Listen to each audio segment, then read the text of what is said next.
Olá, hoje nós vamos falar sobre a regra da derivada do produto. Primeiro nós temos que partir da nossa função inicial, que é f de x é igual a m de x vezes o n de x. Essa é a fórmula da regra do produto, que é derivada de m vezes n mais derivada de n vezes o m.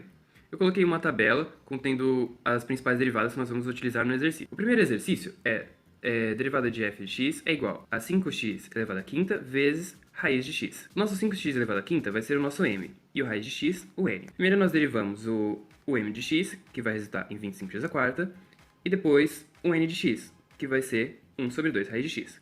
Depois nós aplicamos na fórmula, dando 25x à quarta vezes raiz de x, mais 1 sobre 2 raiz de x vezes 25x à quarta. O segundo exemplo, nós vamos derivar a função de x ao cubo mais 5x quadrado mais 4, tudo isso vezes e elevado a x mais logaritmo natural de 4. Essa expressão é o nosso m e essa expressão é o nosso n. Derivando a primeira expressão, nós chegamos em 3x ao quadrado mais 10x, porque o 4 faz parte da derivada da constante. A nossa segunda expressão daria e elevado a x mais 1 quarto, e por fim, aplicando na fórmula, ficaríamos com esta grande expressão aqui, que depois ela pode ser simplificada aplicando a distributiva. Demonstração da regra do produto. Primeiro nós temos que partir da função inicial, que é f de x é igual a m de x vezes o n de x. No primeiro passo nós temos a definição da derivada, que é limite de Δx tendendo a zero, de f de x mais Δx menos f de x, tudo isso sobre Δx. Em seguida, nós vamos aplicar a nossa função inicial na nossa definição, resultando nessa expressão. Após isso, nós vamos somar e subtrair dois termos. Como somando e subtraímos o mesmo termo, eles resultam em zero, nada irá mudar na nossa função anterior. Em seguida, nós iremos fazer a fatoração, colocando o fator comum em evidência do m de x, que está em laranja, e o n de x mais Δx, que está em rosa, resultando nesta expressão. Para o próximo passo, eu coloquei um relembrando da derivada do limite da soma, que é limite de x tendendo a c, de a mais b, vai ser igual ao limite de a de x tendendo a c, mais limite de b de x tendendo a c. Aplicando o nosso limite da soma na nossa expressão anterior, nós ficamos com essas quatro expressões que eu dividi em cores para melhor entendimento. Na nossa primeira expressão, que está em azul, ela vai ficar limite de n de x mais Δx, com Δx tendendo a zero. Colocando o Δx tendendo a zero, nós vemos que isso é o próprio n de x. Na expressão em roxo, nós sabemos que essa daqui é a nossa própria definição da derivada de m de x, que nós vimos no começo da aula. O m de x ele já está escrito propriamente como m de x, como pode ver aqui. Já a nossa expressão em laranja, nós vemos que ela também é a definição da derivada, só que dessa vez da definição da derivada de n de x.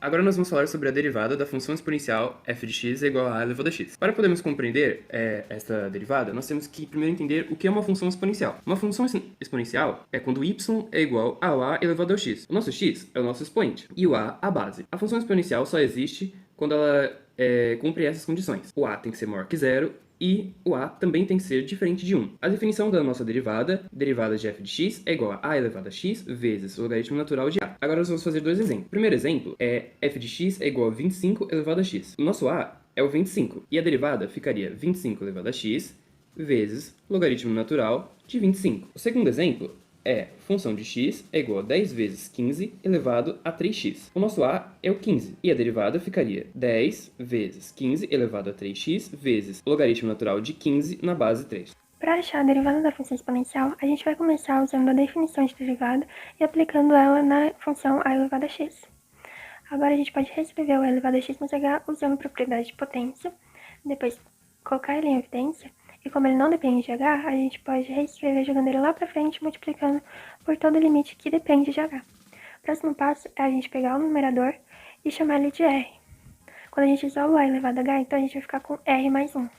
Aplicando o logaritmo natural nos dois lados, a gente vai poder usar a propriedade logarítmica e o h vai passar a multiplicar o ln de a.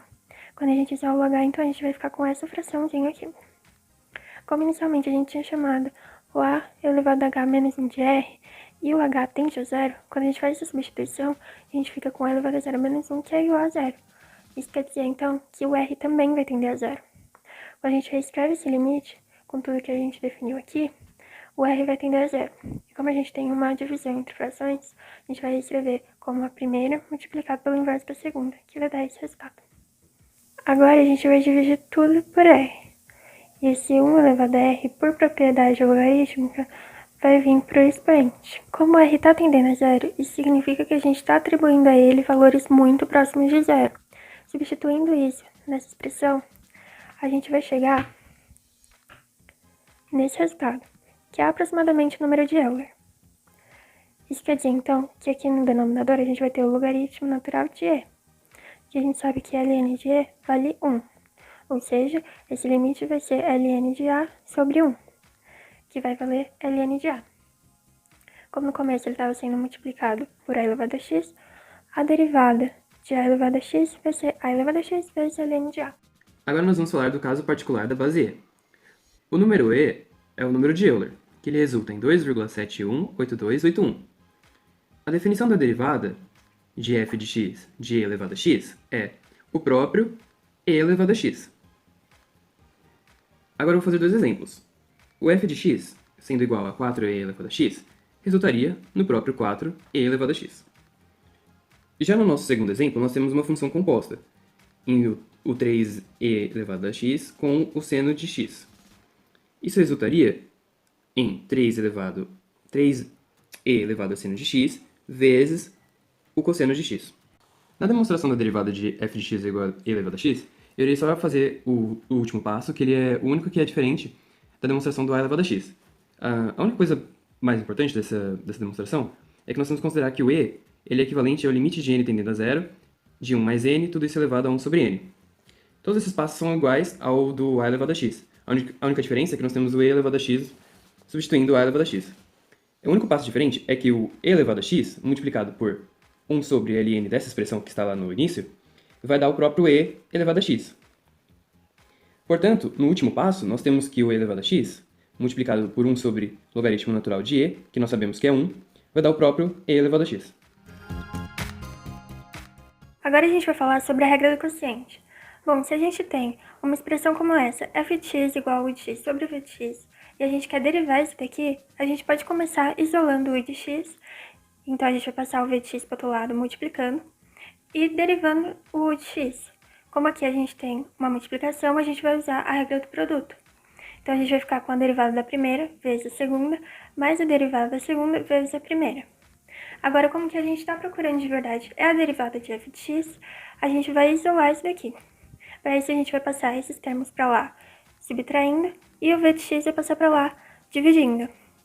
Agora, a gente vai substituir o f de x pelo que ele vale, ou seja, o de x sobre v de x. Aqui, a gente está ficando com uma subtração de frações. Então, a gente vai fazer o MMC entre os dois denominadores, ou seja, 1 vezes v de x, que vai dar v de x. Fazendo todo aquele processo de dividir pelo de baixo e multiplicar pelo de cima, a gente vai ficar com essa expressão aqui, que é uma divisão entre frações. Então, a gente vai reescrever isso, conservando a primeira e multiplicando pelo inverso da segunda. Isso vai dar pra gente a expressão final da regra do quociente, que vai ficar a derivada da primeira vezes a segunda, menos a derivada da segunda vezes a primeira, tudo isso sobre a segunda ao quadrado. Agora a gente vai usar essa regra para derivar a função x ao cubo menos 4x sobre x quadrado mais 1. Primeiro a gente vai fazer a derivada do numerador, que vai dar pra gente 3x quadrado menos 4. E a derivada do denominador, que vai ser 2x. Aplicando a fórmula, a gente vai ter a derivada do primeiro vezes o segundo, menos a derivada do segundo vezes o primeiro, tudo isso sobre o segundo ao quadrado. Fazendo a distributiva, a gente vai chegar nessa expressãozinha aqui, onde a gente vai poder juntar os termos semelhantes. No final, a gente vai ter, então, x à quarta mais 7x quadrado menos 4 sobre x à quarta mais 2x quadrado mais 1. Bom, agora a gente vai falar sobre a derivada das potências negativas de x. Partindo da regra da potência, que diz que a derivada de x elevado a n em relação a x é nx elevado a n menos 1, o que aconteceria então se esse n fosse um inteiro negativo? Bom, para deixar clara essa suposição, a gente vai chamar o n de menos m, onde o m é um inteiro positivo. Então, se a gente escreve x elevado a n, vai ser a mesma coisa que a gente escrever x elevado a menos m, que é igual a 1 sobre x elevado a n. E aí, então, se a gente deriva isso, é a mesma coisa que derivar isso. Como aqui a gente tem uma divisão, a gente vai aplicar a regra do quociente que a gente acabou de ver. Então, vai ficar a derivada da primeira vezes a segunda, menos a derivada da segunda vezes a primeira. Tudo isso sobre a segunda ao quadrado. Como a gente sabe que a derivada de constante é zero, a gente vai ficar com essa expressãozinha aqui. Aí a gente pode reescrever, então, x elevado a m ao quadrado como x elevado a m vezes x elevado a m. E esse x elevado a m menos 1, a gente pode reescrever como x elevado a n vezes x elevado a menos 1, pelas propriedades de potência. Isso vai permitir a gente acortar esses dois termos. Então, no final, a gente vai ficar com menos m vezes x elevado a menos m vezes x elevado a menos 1. Como a gente tinha chamado o menos m de n, a gente pode voltar a substituir aqui e a gente vai ficar com n vezes x elevado a n menos 1. Então, assim a gente pode concluir que não importa se o n é um inteiro positivo ou negativo, a gente vai usar a mesma regrinha. Bom, agora a gente vai usar essa regrinha que a gente encontrou para derivar 3 sobre x elevado a 5 em relação a x. A gente pode reescrever essa fração como sendo 3 vezes 1 sobre x elevado a 5, e isso daqui vai ser igual a 3 vezes x elevado a menos 5. E aí a gente pode aplicar essa regrinha que a gente chegou aqui. Então, a gente vai tombar o expoente, vai ficar 3 vezes menos 5 vezes x, e aqui a gente vai diminuir 1 no expoente, então menos 5 menos 1. Isso vai dar menos 15x elevado a menos 6, que é a mesma coisa que menos 15 vezes 1 sobre x na sexta, que é menos 15 sobre x na sexta.